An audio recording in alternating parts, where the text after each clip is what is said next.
본 방송에서 제공하는 투자 정보는 투자 판단에 대한 조언입니다. 방송에서 제공하는 주식의 가치, 가격 상승 및 하락에 대해서는 방송사에서 보장하지 않습니다.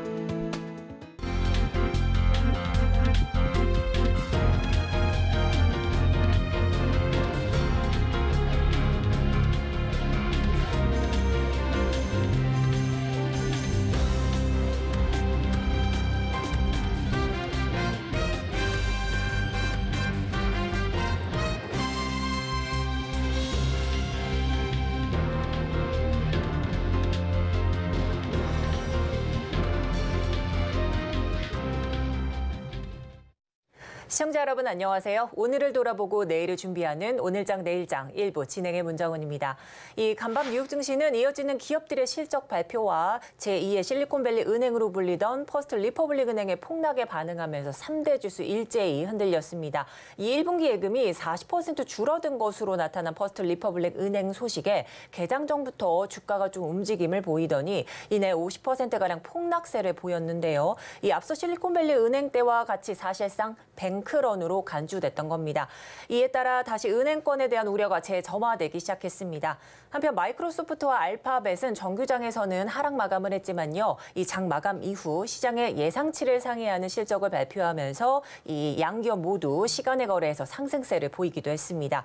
현재 국내도 기업들의 실적 발표가 이어지고 있는데요. 어제 호실적을 발표한 현대차와는 다르게 이 오늘 LG 디스플레이가 전년 대비 31%대나 떨어진 1분기 실적을 발표했습니다. 이내 주가에 반영돼 현재 4% 가까운 낙폭을 유지하고 있는 상황입니다.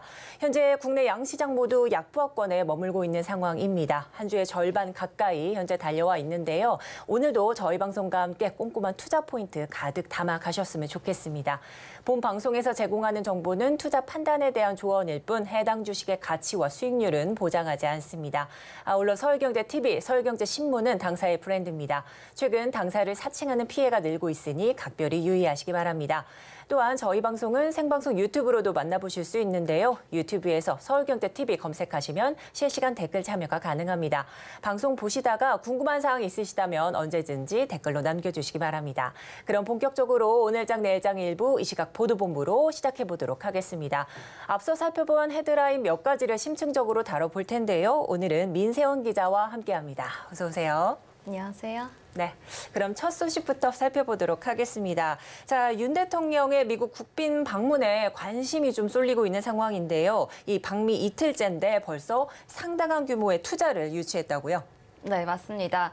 최상목 경제수석은 현지 시간 26일 윤 대통령이 방미 이틀 만에 총 59억 달러, 우리 돈으로는 약 7조 9천억 원 규모의 투자를 유치했다고 밝혔습니다. 이는 넷플릭스 25억 달러, 글로벌 디스플레이 소재 기업 코닝의 15억 달러 등을 더한 금액입니다. 최 경제수석은 여기에 올해 중 한미 비즈니스 라운드 테이블 참가 기업 등의 추가 투자 계획 발표도 기대 중이라며 긍정적인 전망을 드러냈습니다. 실제로 윤 대통령은 어제 한미 비즈니스 라운드 테이블에서 한국 기업의 현지 진출, 그리고 미국 기업의 한국 투자 등을 논의했습니다. 네, 활발한 투자 성과가 기대되는 상황입니다. 자, 이날 비즈니스 라운드 테이블 행사에 이 한미 대표 기업인들이 모두 모였을 것 같은데 어땠나요? 네, 맞습니다. 이날 행사에는 이재용 삼성전자 회장, 최태원 SK그룹 회장, 정의선 현대차그룹 회장 등 한국 기업인 11명과 크리스티아노 아몬 퀄컴 대표 등 미국 기업인 22명이 한자리에 모였습니다.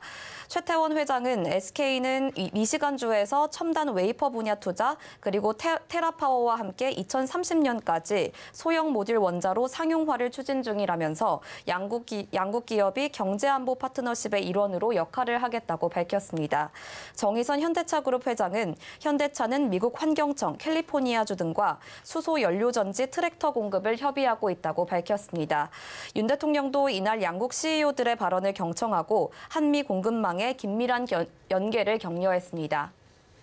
네, 우리 시간으로 오늘 저녁 한미 정상회담이 조금 예정되어 있는데 이것도 기대가 됩니다. 이 방미와 관련된 내용은 잠시 뒤 또 자세히 점검해 보도록 하겠고요. 다음 소식 넘어가 보도록 합니다. 이 기업들의 실적 발표가 이어지고 있는데요. SK 하이닉스가 반도체 불황 직격탄을 맞았다고요? 네, 맞습니다. SK하이닉스가 올 1분기에만 3조 4천억 원이 넘는 적자를 기록한 것으로 나타났습니다. 이는 반도체 불황이 지속되고 있는 탓인데요. 지난해 4분기에 10년 만에 처음으로 분기 적자를 낸 데 이어 2개 분기 연속 적자를 내고 있는 상황입니다. 지난해 4분기 영업 손실액 1조 8,984억 원과 이번 1분기 손실액을 더하면 2분기 영업 손실액이 5조 원을 뛰어넘습니다. 적자 규모로 봐도 2012년 SK그룹 편입 이후 사상 최대 적자폭입니다. 매출액도 작년 동기 대비 58.1% 감소한 5조 881억 원으로 부진한 성적표를 내놓고 있습니다. 네, 이렇게 반도체 기업들이 줄줄이 부진한 성적을 내고 있는데요. 이 하반기에는 업황이 좀 개선될까요? 어떻습니까? 네, SK하이닉스는 이미 1분기에 고객 보유 재고가 감소세로 돌아섰다면서 2분기부터는 메모리 감산에 따라 공급 기업의 재고도 줄어들 것이라고 하반기 업황에 대한 기대 섞인 전망을 내놨습니다. 여기에 챗GPT 등의 새로운 시장 규모가 커지고 고용량 메모리 사용 고객도 늘고 있다는 점도 시장에 긍정적 영향을 미칠 것으로 보입니다. SK하이닉스는 투자를 줄이는 상황 속에서도 AI 등 미래 유력 산업에 활용되는 메모리 제품 에 대해서는 투자를 계속하겠다는 의지를 밝혔습니다. 김우현 부사장도 여전히 메모리 시장 환경은 어렵지만 이제 바닥을 지나는 것으로 보인다면서 DDR5와 같은 고성능 디램 등 수요 성장세를 보이고 있는 제품들을 중심으로 시장 리더십을 확고히 할 것이라고 덧붙였습니다. 네, 반도체는 우리 주력 수출 제품인데요. 다시 날아오르길 기대해 보도록 하겠습니다. 마지막 소식입니다. 이 부동산 시장 침체의 골이 깊어지고 있습니다. 임대차 시장이 점점 심상치 않다고요? 네, 맞습니다. 최근 매매가와 전세가가 모두 하락하면서 임대차 갱신 계약 시 기존 계약보다 전월세 금액을 감액한 경우가 급증하고 있습니다. 오늘 부동산 중개업체 집토스에서 올 1분기 전국 국토부의 전월세 실거래가를 분석한 결과 전월세 갱신 계약 중 기존 계약보다 감액한 비율이 25%로 4분의 1에 해당하는 것으로 나타났습니다. 급격한 부동산 가격 하락에 기존 조건을 유지하기가 어려워졌다는 건데요. 집주인이 세입자를 찾기 어려운 역전세난이 심화된 겁니다. 집주인 입장에서 기존의 전월세 가격 조건으로 신규 계약을 맺기가 어려워 차라리 종전 계약보다 저렴한 가격으로 재계약하는 경우가 늘고 있다는 겁니다. 이번에 집계된 25%의 감액 갱신 비율은 국토부가 갱신 계약 데이터를 공개하기 시작한 2021년 이후 최고치입니다. 네, 가격 하락이 조금 무섭게 이루어지고 있는데 이 지역별 분위기는 좀 어떻습니까? 네, 지역별로 살펴보면 대구 지역의 감액 비율이 65%로 가장 높았으며 세종시가 48%, 울산시가 35%로 뒤를 이었습니다. 주택 유형별로도 차이가 있었는데 아파트의 감액 비율이 31%로 가장 높았습니다. 연립 다세대 주택은 13%, 오피스텔은 10%, 단독 다가구 주택은 6%가 전월세 가격을 내려서 계약한 것으로 나타났습니다. 네, 지금까지 민세영 기자와 함께했습니다. 오늘 도움 말씀 고맙습니다. 네, 그럼 이어서 오늘 주목할 만한 공시 전해드리는 스피드 뉴스앤 공시입니다. 김혜영 캐스터 준비하고 있습니다. 네, 스피드 뉴스앤 공시 김혜연입니다. 지난 24일 무더기 하한가로 인해서 시장에 공포감을 줬던 이 종목들이 오늘까지 4거래 연속 하락세를 이어나가고 있는 종목들 나타나고 있습니다. 또 그런 반면에 현대차 같은 경우에는 1분기 실적 호조에 오늘장에서도 주가 강세를 기록하고 있는데요. 그럼 이 밖에 또 짚어볼 만한 기업들의 공시와 뉴스 어떤 내용 있는지 살펴보도록 하겠습니다. 네, 우선 첫 번째로 에이프로젠 HNG 살펴보겠습니다. 오늘 장 초반부터 급등세를 나타냈죠. 최근 공시를 살펴봤는데 에이프로젠 헬스케어앤게임즈가 운영자금 200억 원을 조달하기 위해서 제3자 배정 유상증자를 결정했다라고 공시를 통해서 밝혔습니다. 공시에 따르면 보통주 1,614만 2,051주가 발행되고요. 신주 발행가액은 1,239원이라고 합니다. 오늘이 바로 그 납입일이고요. 5월 15일 상장 예정입니다. 또 이 제3자 배정의 대상자는 최대 주주인 에이프로젠 바이오로직스라고 합니다. 또 이 밖에 한 가지 더 관련한 뉴스도 나왔죠. 산업통상자원부가 오늘 바이오 경제 미래 전략 포럼에서 바이오 경제 육성에 대해서 언급을 한 것도 주가에 영향을 주고 있다라는 분석들 나오고 있습니다. 네, 이어서 GW 바이텍도 살펴보겠습니다. 거래량 급등이 보여지고 있습니다. 이 운영자금과 타 법인 증권 취득자금 조달을 위해서 한국제약기술가치펀드 조합을 상대로 170억 원 규모의 제3자 배정 유상증자를 결정했다라는 공시가 나왔습니다. 발행되는 신주는 2,891만 1,564주이고요. 신주 발행가액은 주당 588원, 그리고 신주 상장 예정일은 7월 18일입니다. 여기에 더불어서 이 제3자 배정 유상증자의 납입 완료 이후에는 GW 바이오텍의 최대 주주가 글로웨일에서 한국제약기술가치펀드조합으로 변경될 예정이라고도 덧붙였습니다. 네, 이어서 KCC건설도 살펴보겠습니다. 네, 작년 하반기부터 이 부동산 침체 국면이 나타나고 있습니다. 미분양은 늘어나고요. 원가율 상승에 건설사들은 수주를 포기하고 나서는 등 이 건설업계의 줄도산에 대한 우려감이 큰 상황인데요. 그런 가운데 KCC건설의 회사채 발행 공시가 나왔습니다. 900억 원 규모의 회사채를 발행한다라고 하는데 금리는 7%대로 앞서 2년 전에 발행했던 회사채 금리인 2.478%보다 약 3배가량 올랐습니다. 부동산 시장의 환경이 좋지 못했기도 했고요. 여기에 지난해 실적이 좋지 못하다 보니까 금리를 이렇게까지 끌어올렸다라는 분석이 나오고 있는데요. 이 수요 예측에서 매수 주문은 겨우 130억 원에 그쳤다라고 합니다. 네, 마지막으로 솔리드도 살펴보겠습니다. 네, 1분기 실적에 대한 기대감이 커지고 있습니다. 오늘은 또 한 증권사에서 이 솔리드를 네트워크 장비 업종 가운데에서는 최상위 추천 종목으로 제시하기도 했는데 비수기임에도 불구하고 1분기 매출액이 전년 동기 대비 59% 증가한 612억 원, 영업이익은 73억 원으로 흑자 전환할 것으로 전망되고 있습니다. 앞으로의 실적이 더욱더 기대가 된다라는 긍정적인 분석들 나오고 있는 상황입니다. 네, 지금까지 기업들의 공시업 뉴스들 살펴봤습니다. 스피드 뉴스앤공시 김혜연이었습니다.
네, 시각 시장을 주도하는 핵심 이슈는 무엇인지 전문가의 의견과 AI 참견까지 더하는 AI 상담소 이어가 보도록 하겠습니다. 오늘은 리워드홀딩스의 김성훈 이사님 함께합니다. 어서 오세요. 안녕하십니까? 네, 그럼 이사님과 자세한 이야기 나누기 전에 제 오늘장 첫 번째 핵심 이슈 화면으로 먼저 만나보도록 하겠습니다.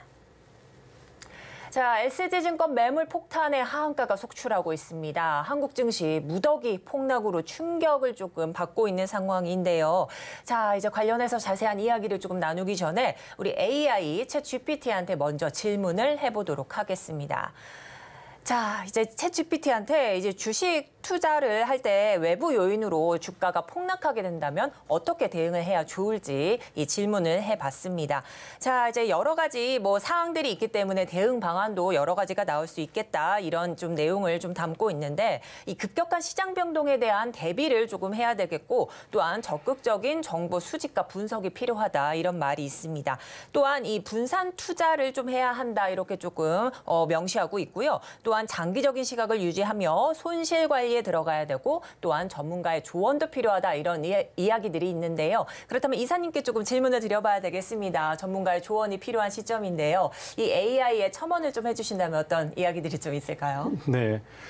일단은 뭐 지금 지수가 또 안 좋은 상황에서 이런 SG발 여러 가지 우려감이 좀 많이 나오고 있는 상황입니다. 특히나 좀 뭐 금감원 조사가 좀 진행이 되고 있는 상황이기 때문에 뭐 자세한 얘기를 말씀을 드릴 수는 없겠지만 네. 일단은 뭐 그동안 이제 이런 종목들 뭐 삼천리도 그렇고 선광 이런 종목들이 올라가는 어떤 흐름들을 봤을 때 네. 정상적인 주가의 어떤 흐름이라고 보기에는 좀 무리가 있었던 것이 사실이었습니다. 네네. 주가라는 것이 올라갈 때도 있고 내려갈 때도 있고 이런 어떤 어느 정도 파동을 그리면서 올라가야 되는데 뭐 그렇죠. 회사 내부적으로 물어봐도 왜 올라가는지를 모르겠다라고 이제 답변이 나오고 있는데 주가는 꾸준하게 올라갔었고 네. 그 이유가 결국 나왔다라고 봐야 될 것 같습니다. 근데 공통점이 있습니다. 자산 가치가 있는데 대주주 지분이 많고 대주주가 주가에 그렇게 크게 관심이 없는 그런 종목들만 골랐다라는 점이 있었고요. 또 하나가 이제 CFD 계좌를 좀 이용했습니다. 네. 그렇게 되면은 외부에서 봤을 때는 어떻게 보면은 이제 그 외국인들이 산 것처럼 이제 보일 수밖에 없거든요. 네네. 근데 이 CFD라는 것은 이제 고액 자산가들을 대상으로 해서 높은 레버리지를 사용할 수 있게끔 만들어진 어떤 계좌라고 보시면 될 것 같습니다. 그래서 우리가 장 마감 후에 여러분들이 외국인이 샀는지 기관이 샀는지 궁금해서 보시는 경우가 많은데 네. 외국인이 샀다고 하더라도 그 외국인이 진짜 외국인인 경우도 있겠지만은 소위 검은 머리 외국인인 경우도 상당히 많고 그런 경우에는 이렇게 CFD 계좌를 사용하는 경우가 상당히 많습니다. 네. 그런데 결국은 이제 이런 CFD 계좌를 사용해서 주가를 그동안 많이 올렸다라고 봐야 될 것 같고요. 네. 그렇다면 이 끝이 어떻게 될 것이냐라고 본다라면은 뭐 미루어 추정을 해본다라면은 뭐 MSCI 선지 지수의 편입이던가 어떤 그런 일부 지수의 편입을 목표로 좀 했던 것 같아요. 네. 그렇게 되면은 기관들이 어쩔 수 없이 주식을 사야 되지 않겠습니까? 그렇죠. 이제 그것을 최종 목표로 삼았던 것 같은데 그 중간에 어떤 뭐 노이즈가 있었는지 모르겠습니다만은 어떤 이슈가 생기면서 주가가 갑자기 급락이 나오면서 이 사태가 모두가 다 드러난 상황입니다. 네. 자, 일단은 결국은 좀 봐야 되겠습니다만은 이 사태로 인해서 다시 한번 네. 소위 주가 조작에 대한 부분들이 이제 경종을 울릴 수밖에 없지 않나 이렇게 그렇죠. 생각하고 있고요. 좀 어려운 상황이지만은 결국 이렇게 되면은 많이 오른 종목들보다 이제는 바닥 종목에서 좀 재가치를 찾아갈 수 있을 만한 그런 종목에 대한 관심을 네. 좀 찾아갈 수 있지 않을까 이렇게 보고 있습니다. 네, 이번 이 사태에 대해서 조금 좀 정리를 해주셨는데 이 SG증권발 이 대규모 매도로 이제 3일째 하한가를 기록하는 종목도 지금 나온 상황입니다. 이미 하한가를 기록한 하림 지주와 다올 투자증권은 좀 가까스로 안정세를 좀 찾는 모습이긴 합니다만 삼천리와 서울가스, 이 대성홀딩스는 오늘까지도 3거래 이제 하한가를 조금 면치 못하는 상황인데 이 보유하고 있는 분들은 어떤 대응 전략이 좀 필요할까요? 네, 일단은 그나마 좀 다행인 것은 이 주식들의 어떤 움직임 자체가 그렇게 좀 정상적이지 않았기 때문에 개인 투자자분들이 그렇게 뭐 소위 최근에 2차전지처럼 뭐 달려들지는 않았던 것 같아요. 그런 점들이 좀 다행이다라고 생각하고 있고요. 다만 일단은 이제 최근에 보시게 되면은 오늘도 뭐 서울가스 같은 종목들은 계속 하한가를 보여주고 그렇죠. 있고요. 근데 네네. 오늘 다우데이터나 할인주 같은 경우는 하한가 풀렸거든요. 그럼 뭐 네네. 어떤 차이가 있느냐? 네. 결국은 청산 가치인 것 같습니다. 기업 가치를 봤을 때 이 정도 수준까지 오게 된다라면 매매를 해볼 수 있겠다라는 어떤 그런 판단이 든 종목들의 경우에는 어제부터 하림지주는 하한가가 풀렸고요. 네. 오늘도 다우데이터 같은 경우는 시초가가 이제 저가를 행성하면서 급하게 이제 전국에서 소위 말해서 이제 단타수까지도 엮이면서 네네. 좀 매매 공방이 좀 나오고 있는 상황이라고 봐야 될 것 같습니다. 네. 그런데 삼천리도 그렇고 서울가스 같이 아직까지도 오늘도 하한가가 풀리지 않는 종목들의 경우에는 시장에서 판단했을 때 아직까지도 지금은 비싸다라고 판단을 하는 것 같습니다. 네. 이런 경우에는 내일 하루 더 또 봐야 되겠지만은 내일부터는 좀 하한가가 풀릴 가능성이 높기 때문에 하한가가 풀리게 된다면은 만약에 진짜 이 종목을 고점에서 가지고 계신 분들의 경우에는 그 매수 단가까지 올라올 가능성은 지극히 낮을 것 같습니다. 네. 그렇기 때문에 반등을 이용해서 좀 안타깝지만은 좀 비중을 줄이시는 그런 전략이 필요하지 않을까 이렇게 생각하고 있고요. 네네. 단기 매매의 경우도 너무 큰 수익률을 기대하시는 것보다는 말 그대로 단기 매매로 대응을 하시는 것이 좋을 네. 것 같습니다. 자, 이렇게 보면은 하한가 이틀째 치고 있는 상황, 서울가스와 삼천리 이렇게 조금 나타내주고 있는 상황인데 이게 하한가가 풀린 종목들이 좀 있는 반면에 여전히 이렇게 하한가 좀 직행하고 있는 종목들이 좀 극명하게 나뉘는 이유가 결국에는 뭐 기업 가치다 이렇게 조금 말씀해 주시면서 가격적인 차이도 있겠다 이런 말씀해 주셨습니다. 이 반등 시 좀 정리하는 이런 전략이 좀 필요하다 이런 말씀을 좀 해주셨는데 그런데 아무래도 이런 좀 내부적인 요인보다는 이제 외부적인 요인으로 이렇게 조금 하한가 직행한 이런 종목들 저희가 좀 미리 대비를 좀 해도 되지 않았을까 이런 좀 우려도 있습니다. 뭐 이런 걱정도 있는데요. 어떻게 보고 계실까요? 네. 뭐 좀 대비라고 할 수가 없었던 것 같습니다. 네. 특히나 이거는 뭐 말 그대로 작정하고 이게는 뭐 시장을 속인 거라고 봐야 될 것 같고요. 네. 또 하나가 이들 종목들의 최근 주가가 무너지기 직전에 이 공매도의 어떤 흐름들을 보시게 되면은 뉴스가 나오기 전에 공매도가 고점에서 확 늘어난 것을 또 찾아볼 수가 있었습니다. 네. 그 얘기는 무엇이냐? 또 누군가는 이 사태가 벌어질 것을 알았다는 것 같습니다. 그러면 그분들의 경우에는 단기간에 엄청난 또 공매도 수익을 지금 누리고 있겠죠. 그렇죠. 결국은 정말 이게 거래가 없는 종목들 그리고 시장에서 크게 관심이 없고 시장의 중심주가 아닌 종목들이 급등하는 경우에는 다 뭐랄까요? 좀 의심의 눈빛을 가지고서 여러분들이 보실 필요가 있지 않나라는 생각을 다시 한번 좀 하는 것 같고요. 시세가 물론 펀더멘탈을 만드는 경우도 있겠지만은 모두가 다 인정하지 않는 시세라는 게 있습니다. 제가 그동안도 2차 전지에 대해서도 여러 가지 어떤 밸류에이션의 논란이 있지 않겠습니까? 그럼에도 불구하고 제가 시장 대부분이 개인 투자자분들께서는 당연히 좀 더 이제 2차 전지가 당장 지금도 더 올라가기를 원하시겠지만은 대부분의 외국인과 기관 투자자들 그리고 애널리스트 분들이 우리 전부 다 지금의 어떤 2차 전지 섹터의 경우는 주가는 올라가지만 밸류에이션에는 전부 다 동일하지 않고 있거든요. 과연 그런 시세가 얼마나 더 유지가 될까라는 어떤 그런 의구심을 가지고 있지 않겠습니까? 그런데 그런 흐름들이 최근에는 흔들리고 있습니다. 지금이 이런 뭐 서울가스, SG 물론 결이 약간 좀 다를 수는 있겠지만은 지금의 이런 흐름들을 약간 좀 참고하시면서 모두가 동의하지 않는 그런 시세의 강세는 언젠가는 그 끝을 맞이할 수가 있다는 점도 참고할 필요가 있겠습니다. 네, 이제 급등 종목, 뭐 모두가 동의하지 않는 이런 시세 강세 종목들은 조금 유의하시면서 급락 전에 미리 조금 대비를 할 수는 없었지만 그래도 좀 눈치는 챌 수 있었다. 이렇게 조금 말씀을 해주셨습니다. 자, 근데 이번 하한가 사태 증권사도 좀 대응책을 내놨는데요. 이 변동성 우려가 큰 종목들을 신용 불가 조치 좀 나섰고요. 증거금률도 100%로 높이기도 했습니다. 그런데 이 신용 불가 종목 지정이라 하면요. 폭락 위험성이 커졌다는 의미지 않습니까? 이 B2에 대한 우려감도 좀 있고요. 국내 증시에 미칠 리스크는 좀 어느 정도로 보실까요? 네. 안 그래도 최근에 이제 지수가 한 4달 연속 바닥권에서 올라오면서 소위 이제 2차 전지를 중심으로 해서 신용 잔고가 좀 많이 올라온 것도 사실입니다. 그러다 보니까 지난주부터 몇몇 증권사를 중심으로 해서 신용을 이제 소위 막아버렸죠. 그리고 오늘도 마찬가지고요.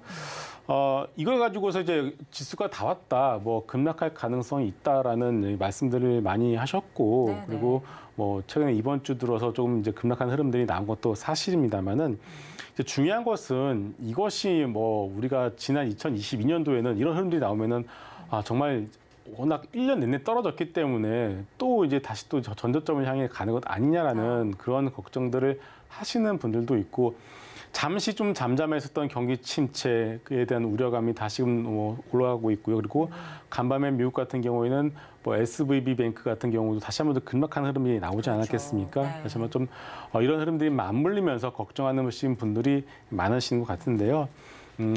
그런 걱정하는 부분들은 좀 우려가 좀 깊지 않나 이렇게 생각하고 있고요. 이런 조정의 경우에는 저는 계절이 바뀌는 그런 중간 과정에서 나오는 자연스러운 흐름이라고 생각을 합니다. 당장 오늘만 보시더라도 우리가 간밤에 나스닥 지수가 거의 2% 가까이 급락했지 않았겠습니까? 그렇지만은 오늘 우리 시장 물론 조금 흘러내리고는 있습니다만은 나름 잘 버티고 있다라는 느낌을 지울 수 어가 없습니다. 결국 저는 5월 4일에 있을 FOMC에서는 금리가 동결될 가능성이 상당히 높다라고 보여지고 있고요.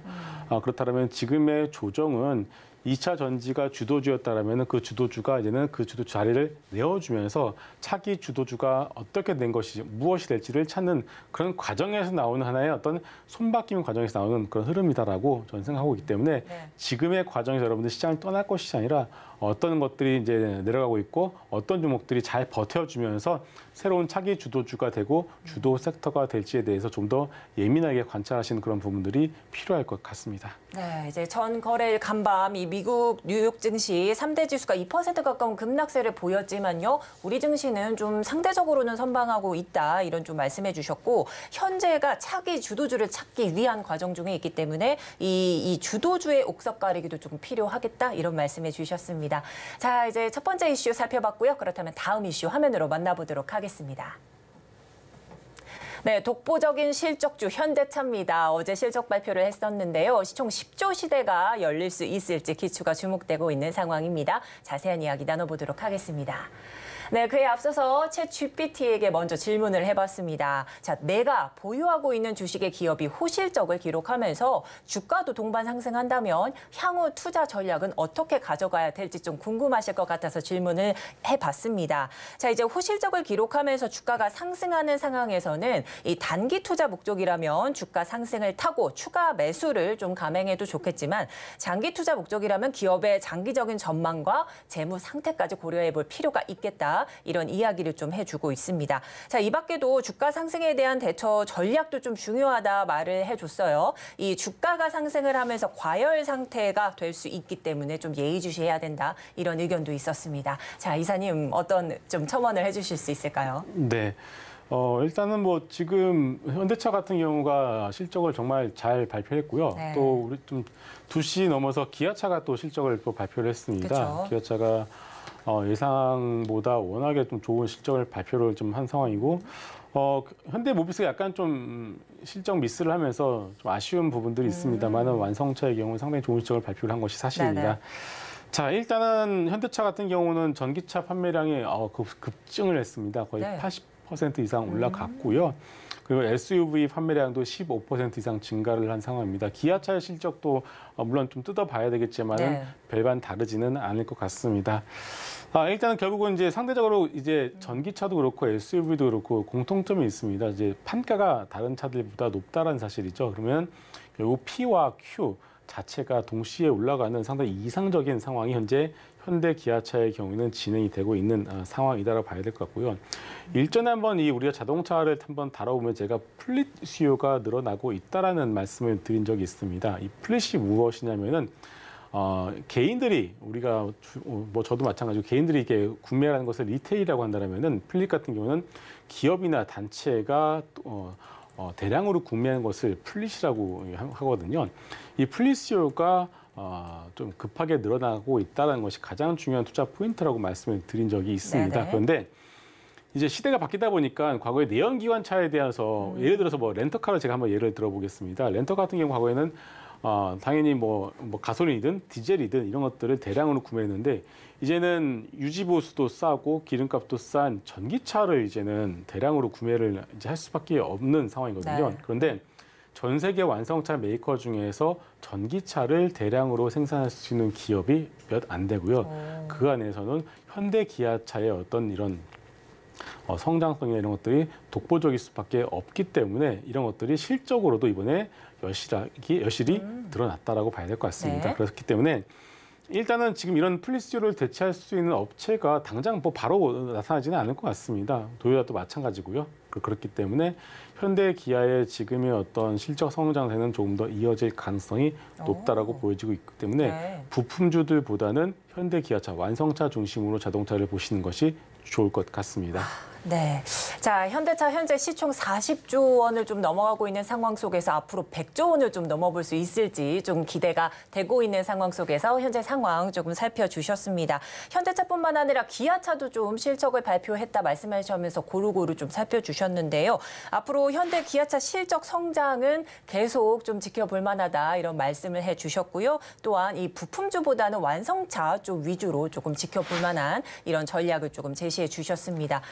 자, 이제요, 이번 역대급 실적에 증권사에서도 이 현대차 목표가를 좀 상향 조정한 상황입니다. 기아 또한 호실적의 52주 신고가를 좀 경신을 한 상황인데 현대차와 기아의 이 주가 전망이 조금 밝아 보입니다. 추가 매수에 나서도 좋을지도 궁금하실 것 같은데요. 어떨까요? 네, 아까도 말씀드렸지만은 현대 기아의 경우에는 코스피 시장에서 매수를 할 수 있는 몇 안 되는 대형주라고 말씀을 드릴 수가 있을 것 같습니다. 네.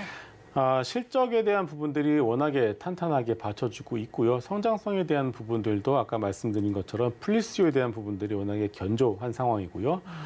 시간이 좀 필요하겠습니다만은 하반기 이후부터는 조금 잠잠해 있던 리테일 수요도 늘어날 가능성이 있기 때문에 이런 것들이 맞물린다면 현대기아의 경우 주가는 전고점 부근까지는 좀 더 트라이 해볼 수 있지 않을까 이렇게 좀 보고 있습니다. 네. 하지만 이제 대형주이다 보니까 이제 추가 매수의 경우나 신규 매수의 경우에는 어느 정도 기술적 흐름을 좀 참고를 할 필요가 있을 것 같은데요.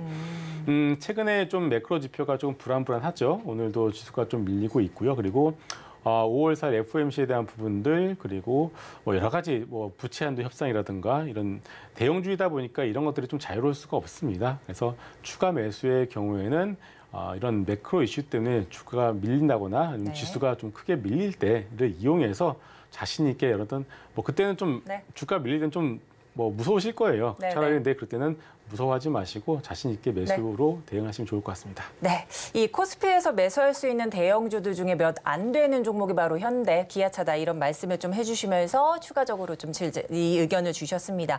자, 근데 최근 외국인 투자자들은 2차 전지에 이어서 다음 주도주로 이 반도체와 자동차주에 좀 주목을 하는 것 같습니다. 호실적으로 조금 빵긋 웃고 있는 이 자동차주가 과연 새로운 주도주로 좀 안착할 수 있을지 관심이 좀 쏠리는데 어떻게 보실까요? 네, 주도주라 하면 이제 결국 모두가 다 그 종목을 사고 싶어서 안달이 나야 되는 상황인데요. 오늘 같은 경우 보더라도 기아차가 호실적으로 발표했는데 주가가 잘 뻗지를 못하고 있어요. 이제 일단 1차적으로 세론이 나오고 있는 상황이고요. 네. 외국인의 수급에 저는 마찬가지로 주목을 하고 있습니다. 네. 외국인 수급이 역대급 역대급 비율을 달성하고 있는 섹터 중에 하나가 바로 엔터입니다. 엔터. 네. 네네.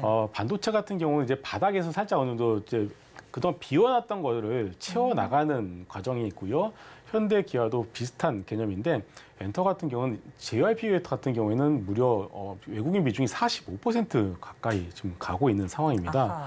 엄청난 거거든요. 네. 그렇다면 왜 외국인들이 이렇게 JYP 엔터를 매수를 하고 엔터주들을 왜 이렇게 많이 올라와 있는 상황임에도 네. 불구하고 기관은 다 팔고 있는데 왜 외국인들은 이 자리에서도 계속 사고 있는지에 대해서 우리가 좀 봐야 될 것 같습니다. 네. 저는 여전히 이제 2차 전지가 만약에 쉬어간다라면은 그 바통을 이어받아서 엔터주들이 좀 주도 섹터로 올라갈 가능성이 있지 않나 이렇게 생각을 하고 있습니다. 왜냐면은 이 주도주라고 하면은 이 소위 뚜껑이 열려야 되거든요. 그러기 위해서는 우리가 소위 해서 그림을 그릴 수가 있어야 됩니다. 네. 우리가 2차 전지에 대해서 이렇게 개인분들이 다 이렇게 뛰어들 수가 있었던 가장 큰 원인은 이거죠. 지금 전기차의 침투율이 10%가 되지 않고 있기 때문에 지금 굴러다니는 모든 차들이 다 전기차로 바뀐다라는 가정을 하는 순간 그런 어떤 성장성에 대한 그림을 우리가 무한히 그릴 수가 있습니다. 네네. 자, 그렇다면 엔터주에서는 어떤 성장성을 우리가 그릴 수 있느냐?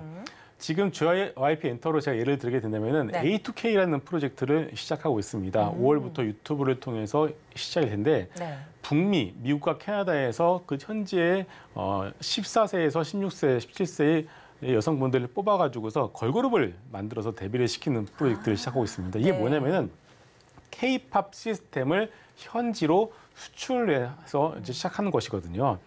이게 만약에 성공을 한다라면은 그 다음 단계로 L2K, 라틴 투 코리아, 결국 라틴 아메리카에서도 똑같은 시스템을 수출하는 것이고요. 그 다음 단계는 E2K라고 하죠. 네. 유럽 투 코리아, 이제는 유럽까지도 나가는 겁니다. 그러면은 우리나라에서 국내에서 이제 키워가지고서 데뷔를 시키는 것이 아니라 이제는 그 데뷔 과정 자체를 현지에서 뽑아서 유튜브를 통해서 그 과정을 모두 다 공개를 시키고 거기서 만드는 팬덤을 가지고서 현지에서 데뷔를 시켜서 전 세계적으로 데뷔를 시키는 네. 그런 과정을 통해서 JYP 엔터 같은 경우도 주가가 한 단계 더 레벨업되고 제2의 하이브가 될 가능성이 높다라고 아마 외국인들은 판단을 하는 것 같습니다. 그래서 네.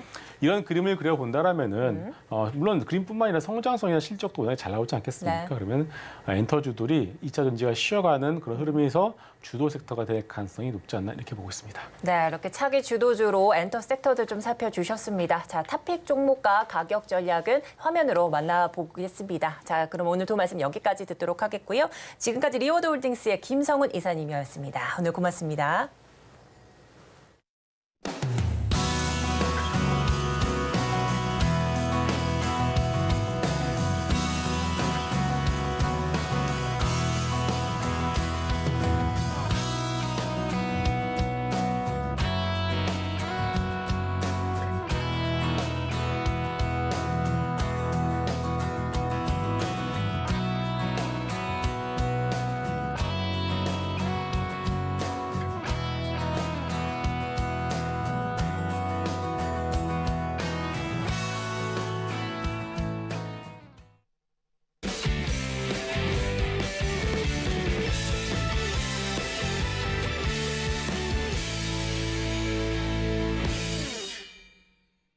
네, 마켓 리더의 시선으로 글로벌 경제와 산업 트렌드를 분석하고 실제 수익으로 연결시켜드리는 시간 고수의 선택입니다. 네, 오늘은 인포스탁 데일리 최영우 원장님과 함께합니다. 어서 오세요. 네, 반갑습니다. 네, 원장님과 자세하게 이야기 나눠볼 이슈 화면으로 만나보도록 하겠습니다. 자, 윤석열 대통령 방미 이틀 만에 59억 달러를 유치를 하는 쾌거를 좀 달성을 했습니다. 경제 외교 최대 수혜 섹터는 과연 뭐가 될지 궁금해지는 상황인데요. 오늘 원장님과 자세한 이야기 나눠보도록 하겠습니다.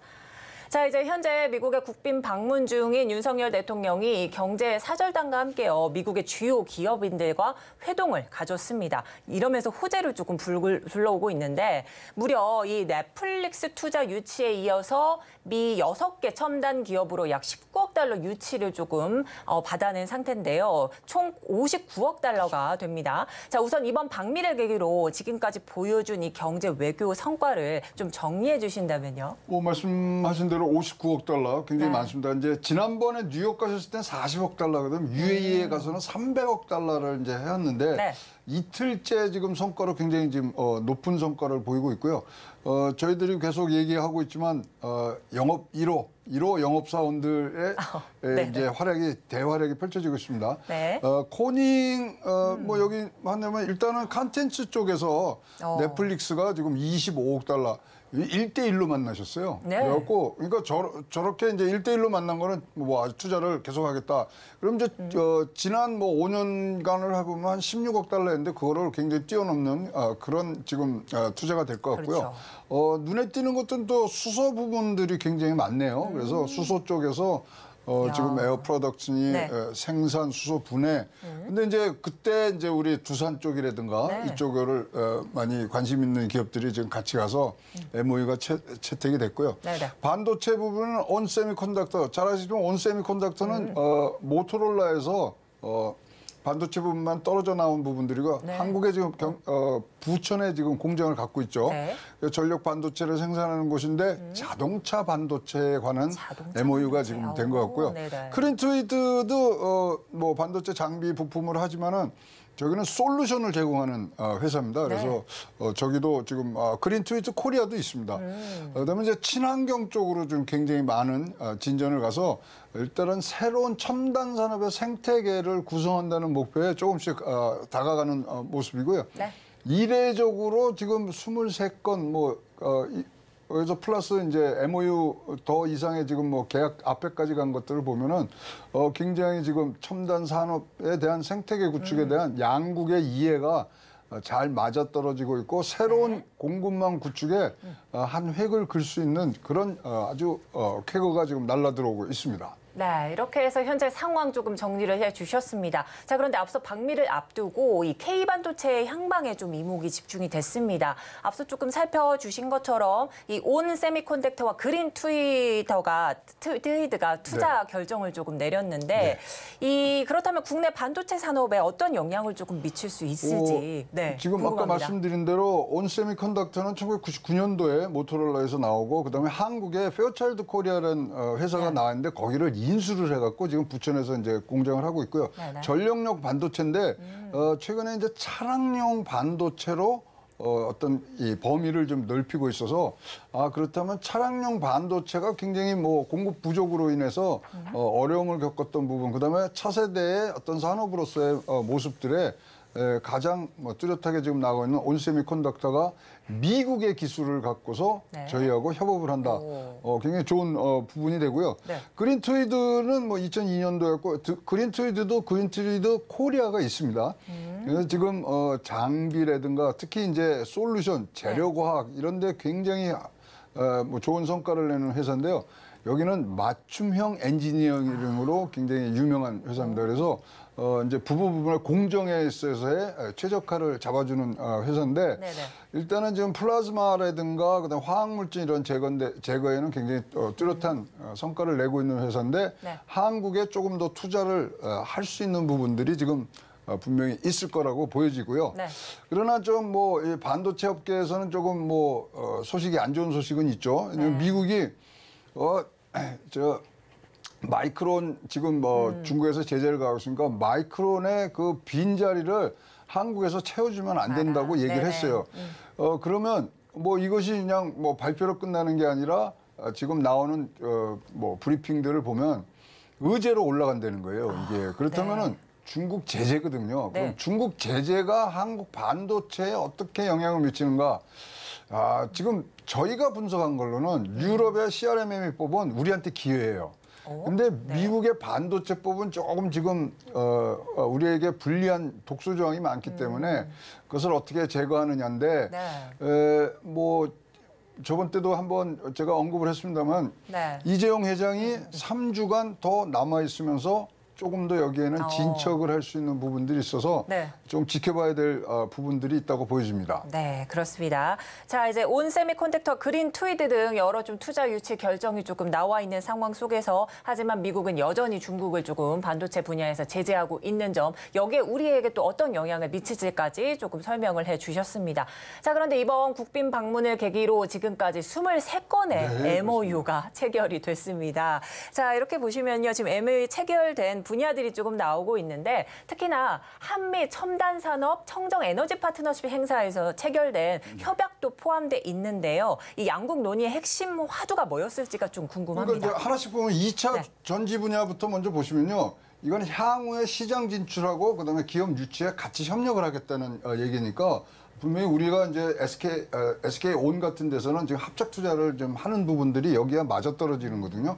그다음에 배터리 부분은 굉장히 좋은 소식이 뭐냐면 상호 지원의 네트워크를 만들겠다. 네. 그렇다면 협업을 하겠다는 얘기거든요. 그래서 그건 좋고요. 바이오 부분도 보시면 여기는 뭐 키워드가 뭐냐면 공급망 안정화였습니다. 그래서 공급망을 어떻게 안정하고 그다음에 공동 연구하고 그다음에 눈에 띄는 거는 체외 진단기든 시험 인증 관련 거기를 상호 협력을 하기로 했답니다. 그래서 서로 어떤 기준을 표준을 같이 만들어서 거기서 이제 가는 부분들이 있고요. 자율주행에서는 눈에 띄는 부분들이 기술 고도화를 위한 공동 연구. 결국은 핵심 표준 공동 개발이거든요. 그렇다면 이 부분들은 세계적인 글로벌 스탠다드를 만들어서 우리가 선점할 수 있는 부분들이 있고요. 그렇죠. 예, 항공 예, 여기는 재미난 게 이렇게 지금 뭐 우주 분야 R&D 인력 양성했지만 핵심은 뭐냐면 보잉사에서 하고 있는 프로젝트에 한국 국내 업체들이 참여하는 것을 MOU에 지금 담고 있습니다. 로봇 보시면은 이것도 제품 기술 공동 개발, 그다음에 제일 눈에 띄는 건 글로벌 판매 협력입니다. 그럼 같이 하자는 거죠. 근데 로봇이라는 게 안보 차원에서도 중요한 부분이기 때문에 기술 동맹으로서 안보를 지금 갖고 가는 부분들이 지금 MOU의 큰 내용들로 지금 가고 있습니다. 네, 이렇게 23건 체결된 MOU와 관련돼서 좀 자세한 이야기 좀 해주셨는데 아무래도 오늘 조금 중요한 게 오늘 저녁 밤에 있을 윤석열 대통령과 바이든 대통령의 만남입니다. 이 백악관도 두 정상 확장 억제, 사이버 협력, 또 기후 위기 완화, 해외 원조 투자, 인적 유대 강화에 관한 주요 결과물을 좀 발표할 예정이다라고 브리핑을 통해서 밝혔는데 과연 이번 정상회담을 통해서요 시장이 좀 환호할 만한 굵직한 성과가 나올 수 있을지가 궁금한데요. 지금 굉장히 이례적인 일이 벌어지고 있는데요. 미국의 이제 뭐 안보보좌관이라든가 백악관의 관계자들이 우리 기자단에 벌써 4번 나왔고 브리핑을 하고 갔어요. 이거 전례가 없는 거예요. 그러면서 계속 우리 그럼 기자들이 뭘 물어보면 그럼 뭐 핵심 의제가 뭐가 올라가느냐. 그래서 지금까지 나온 얘기는 뭐냐면 북핵 확장 억제하는 부분은 명문화해서 발표하겠다. 네. 그래서 양국 간의 어떤 한반도의 비핵화를 위한 그런 모습들이 분명히 이거는 이제 서로의 믿음을 주기 위해서 글로 남기겠다. 여기까지는 지금 확인이 돼 있고요. 그다음에 이제 우리가 관심 있는 건 우크라이나 아닙니까? 그래서 우크라이나와 중국 제재 분야도 포함됩니까? 물어보니까 답이 이렇게 나왔어요. 그거는 글로벌한 문제이기 때문에 안 다룰 수가 없다. 그런 부분들까지 생각하면은 좋은 점도 있고 조금 우려되는 부분도 있고요. 또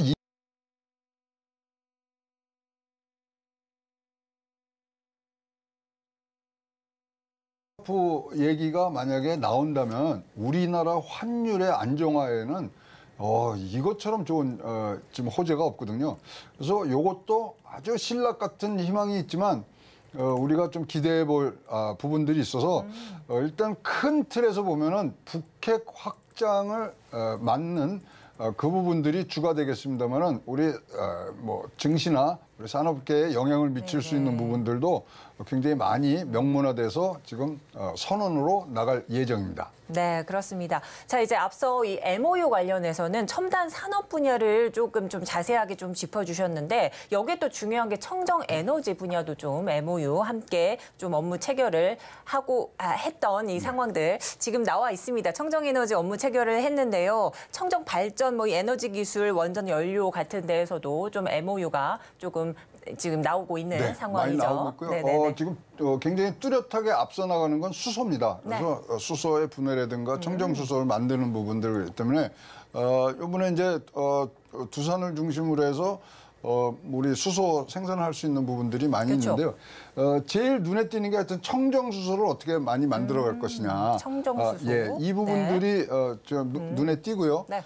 그다음에 이제 뭐 발전이라든가 에너지 기술 뭐 이런 부분들인데 자, 이것들은 이제 앞으로 조금 더 나아가야 되는 첫 발을 띈 부분들이 있기 때문에 가는데 이것은 그럼에도 불구하고 바이든 대통령이 지금 핵심으로 밀고 있는 부분들이 있어서 이 부분들이 좀 뚜렷하게 나올 겁니다. 근데 뭐 번외지만 4월 25일 날 그러니까 뭐 한미 정상회담 바로 전날 바이든 대통령이 대선 출마를 공식화했어요.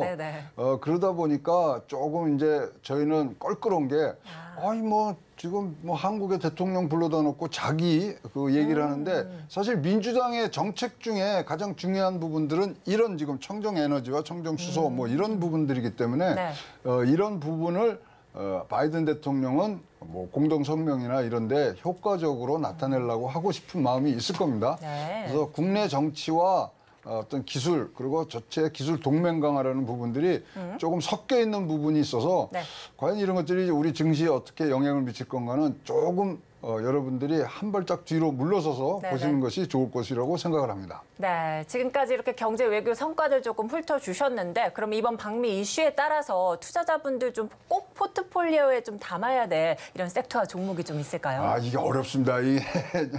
지금 질문이 어려운데 사실 이제 워싱턴이 끝나고 나면 이제 보스턴으로 넘어가신단 말이죠. 근데 거기 가서는 바이오 단지를 가시기 때문에 바이오에서는 지금 뭐 우리나라가 지금 뭐 어떤 제품이라든가 이런 거 세계에서 최대 가는 그런 생산 능력을 갖고 있기 때문에 바이오에서 또 한 건이 나올 수 있습니다. 그래서 제가 지난주에 나왔고 여러분 컨텐츠 많이 보셔야 됩니다. 근데 넷플릭스가 터졌지 않습니까? 바이오 부분에 대한 협업 MOU 가능성을 눈여겨보시고요. 어쨌든 간에 핵 얘기가 나오고 억제 얘기가 나오면 방산과 원자력 관련주가 또 눈에 띄고 있습니다. 그리고 특히 이제 마무리할 때 아마 이제 뭐 컨텐츠 분야도 한두 건이 더 터지지 않겠느냐. 재미난 거는 이번에 이제 국빈 만찬을 하잖아요. 근데 공연이 있습니다. 공연이요? 예, 그래서 지금 뭐 미국 측에서 3분이 나와서 팬텀 오브 오페라에 주연을 하신 분이라든가 그다음에 디즈니에 나오는 어떤 이런 뮤지컬한 거기에 주인공들이 나와서 지금 뭐 공연을 하는 부분들이 있는데 이것은 이것이 미국의 문화 수출과도 연결이 되고 우리의 콘텐츠 강화와도 연결이 되기 때문에 저렇게 자락을 까는 걸로 봐서 네. 또 한 번 우리가 눈여겨봐야 되는 건 또 콘텐츠다. 네. 이렇게 지금 보고 있습니다. 네, 이제 앞으로 바이오, 방산, 원전 그리고 컨텐츠까지 두루두루 살펴봐야 되겠다 이렇게 말씀해 주셨습니다. 오늘 도움 말씀 여기까지 듣도록 하겠습니다. 지금까지 인포스타 데일리 최양호 원장님과 함께했습니다. 오늘 도움 말씀 고맙습니다. 네, 오늘장 내일장 1부도 마칠 시간이 됐습니다. 본 방송에서 제공하는 정보는 투자 판단에 대한 조언일 뿐 해당 주식의 가치와 수익률은 보장하지 않습니다. 아울러 서울경제TV, 서울경제신문은 당사의 브랜드입니다. 최근 당사를 사칭하는 피해가 늘고 있으니 각별히 유의하시기 바랍니다. 오늘 준비한 소식 여기까지입니다. 저희는 2부로 돌아오겠습니다. 함께해 주신 여러분 고맙습니다.